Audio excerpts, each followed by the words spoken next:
అందరికీ నమస్కారం. ఈరోజు గౌరవ ముఖ్యమంత్రి వర్యులు శ్రీ నారా చంద్రబాబు నాయుడు గారి నాయకత్వంలో మేము ముగ్గురం తెలుగుదేశం పార్టీలో చేరడం జరిగింది.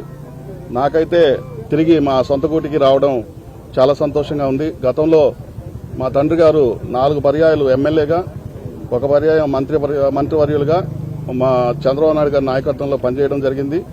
ఈరోజు కొన్ని అనివార్య కారణాల వల్ల మేము పార్టీ మారినా తిరిగి ఈరోజు మా సొంత గూటికి రావడం చాలా సంతోషంగా ఉంది.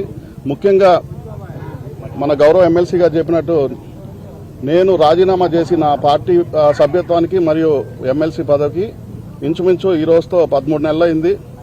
మా హక్కుల్ని హరించి మా శాసనమండలిలో చైర్మన్ గారు మా రాజీనామాల్ని ఆమోదించక మమ్మల్ని అటు ఇటు కాకుండా ఇరకాటంలో పెట్టి చాలా ఇబ్బందులకు గురి చేశారు. ఈరోజు బేషరతుగా మేము ఒక డెసిషన్ మీద నిల్చున్నప్పుడు మా యొక్క డెసిషన్కి గౌరవం లేకుండా మమ్మల్ని చాలా ఇబ్బంది పెట్టడం జరిగింది.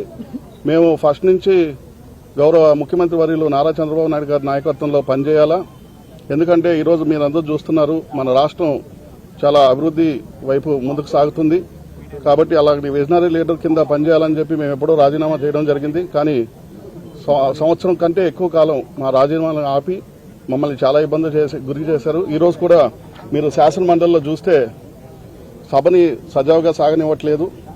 ఎన్ని కారణాలని పక్కన పెట్టినా ఈరోజు కేవలం ముఖ్యమంత్రి గారి వెంట నడవాలి, ఆయనకి తోడుగా ఈ రాష్ట్ర అభివృద్ధిలో మాకు కొంచెం చోటు ఉండాలి, ఆయనతో పాటు అనేక కార్యక్రమాల్లో పాల్గొనాలని నిర్ణయించుకొని ఈరోజు బేషరతుగా చాలా గర్వంగా ఉంది ఈరోజు తెలుగుదేశం పార్టీలో చేరడం. ఎందుకంటే మీకు అందరికీ ఇదివరకే చెప్పాను, 36 సంవత్సరాలు ఈ పార్టీలో ఉన్నాం. మధ్యలో కొన్ని కారణాల వల్ల వదిలేయడం జరిగింది. మళ్ళీ తిరిగి ఈరోజు రావడం చాలా సంతోషంగా ఉంది.